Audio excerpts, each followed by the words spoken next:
Hello guys, এটা হচ্ছে সাটোয় রাস্তা।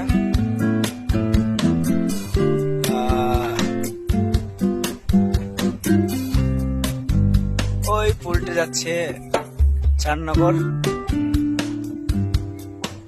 এটাও তাই বাঁধ। তো ওই যে আগে যেটা দেখতে পাওয়া যাচ্ছে শীতলাতলা ব্রিজ। হাই গাইস, এটা হচ্ছে শীতলাতলা ব্রিজ। তো আমি 3 রাস্তার মাথায় আছি। প্রথমে যেটা দেখালাম আপনাদের, এটা ওইটা 4 নম্বর নদী।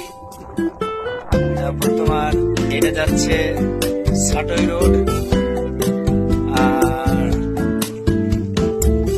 ও আগে দেখতে পাওয়া যাচ্ছে ওটা যাচ্ছে শীতলাতলা ব্রিজ। আমি 3 রাস্তার মাথাতে আছি। তো টোটো নিয়ে এসেছিলাম, এই যে আমার টোটো, এই যে এটা হচ্ছে আমার লক্ষ্মী, এটা হচ্ছে আমার ভাত ঘর, এটা হচ্ছে আমার টোটো। আমি টোটো চালাই, টোটো ড্রাইভার। তো রিজার্ভ ভাড়া নিয়েছিলাম। তো 3 রাস্তার মাথায় দাঁড়িয়ে রয়েছি। তো খিদে লেগেছে।